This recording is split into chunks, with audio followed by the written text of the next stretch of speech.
It's another rant, guys. A long overdue one on yet another shoujo romance. I've noticed a pattern in the romance animes made in the early 2000s. A lot of them are really weird. If you're ever watching an older romance anime and you start to think to yourself that this ain't it, chief, 9 times out of 10 it's gonna be a shoujo, which is very odd given that shoujo literally translates into young women, meaning that its target demographic would be young teenage girls. So please tell me what a picture of a grown-ass woman behaving like a dog, and I mean that literally, for a guy that don't even like her is gonna paint. I'll honestly wait.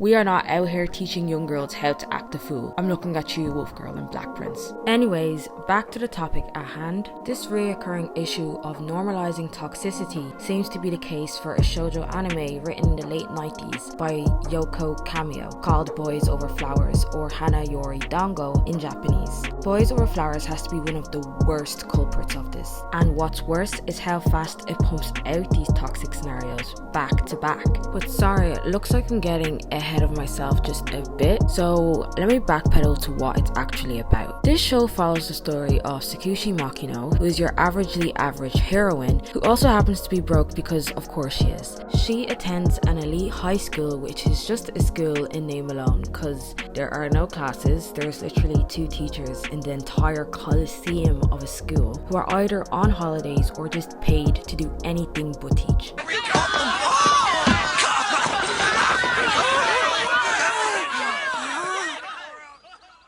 Attacking students. Weird flex, but okay. So it's basically just an unsupervised stomping ground for teenagers to hang out. Anyways, she somehow manages to get onto the F4's target list, who are really rich and powerful boys that run the school.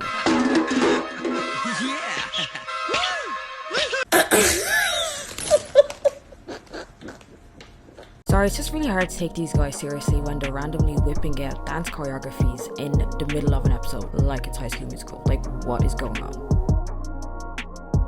Anyways, her friend leg drops Tsukasa Domyoji's face, who just so happens to be the leader of the F4 because walking down the stairs backwards is fucking dumb. So how does this involve Tsukushi? It doesn't, but her main character syndrome needs to get kickstarted somehow. So naturally this vexes Tsukasa because, obvious reasons, and he issues her a red card. A red card is basically the green light for the entire school to be very over the top and cliche with their methods to make her life at school a living hell. So how does Tsukushi find love among all this chaos? It's pretty much supposed to be the hook that reels you in, but I've watched the whole 51 episodes, and why can I honestly not tell you?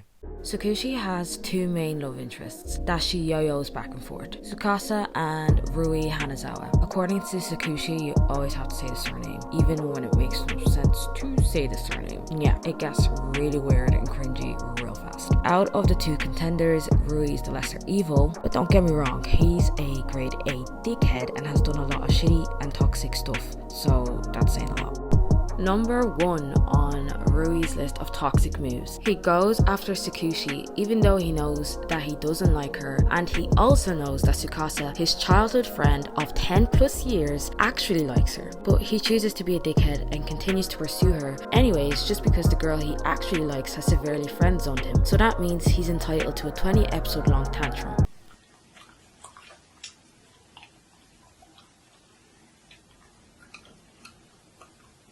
Toxic friend of the year goes to this dickhead. It's giving the since my life sucks ass right now, so does yours friend. Stop it. Get some help.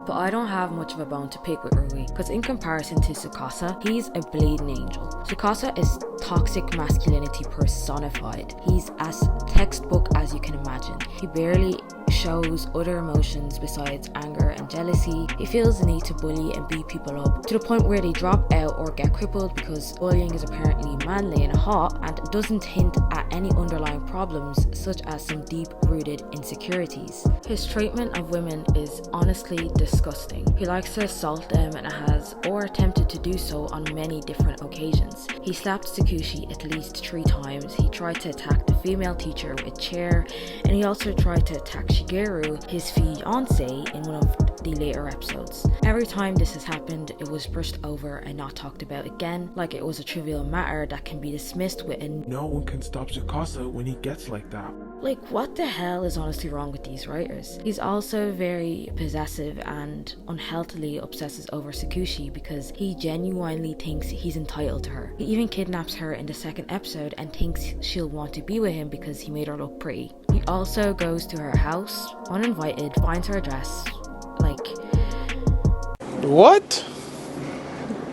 Bro. no. This is not romantic. This is scary and weird. But somehow this toxic behavior is supposed to translate as his love for her and how perfect they are for one another. Because apparently dehumanizing women to the point of treating them like possessions that can be owned is romantic. But that's not it. There's still some more shit. This guy even goes as far as to hire a group of goons to sexually assault her, as if that's not bad enough. He then tries to sexually assault her himself. This scene is honestly just very disturbing, and what's even more disturbing is the fact that it's just that, a scene. The act that he does has no consequences. He does not internalize what he tried to do or even feel guilty or bad about it or himself. It's awkward between him and Tsukushi for like an episode in a 51 episode series, and that's the extent of it. Instead, they rather use the remaining episodes to introduce some more toxic shit that also isn't going to get fleshed out. Priorities, man. This guy is a walking criminal. He can literally be charged for kidnapping,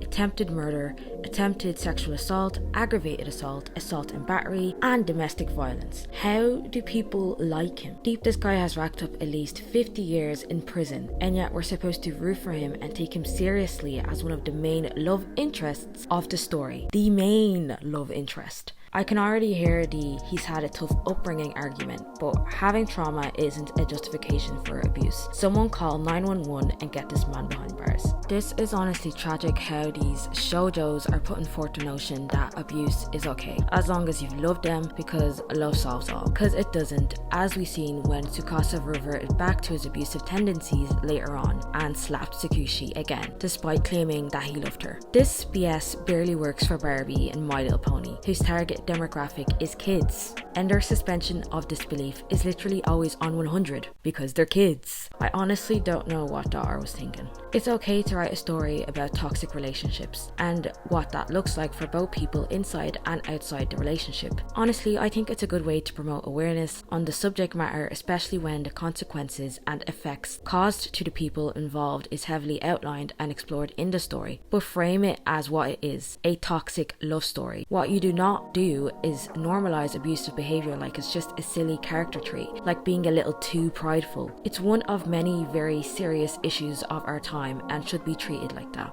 And rant over. That's it for this video. I hope you guys enjoyed watching me get angry for like the 600th time at this point. If you've any suggestions for more weird shoujo romance anime that you'd like me to try, comment down below and I may just make a part 2 of why early shoujo is really messed up. We're just gonna pretend that I haven't disappeared for like 2 years. I'm planning to be more consistent this summer, so let's just roll with it. We're just gonna roll with it. So make sure to like, comment and subscribe, and to also hit that notification bell so you won't miss out on any uploads, especially since I don't have a set schedule yet. And with that, I'm out.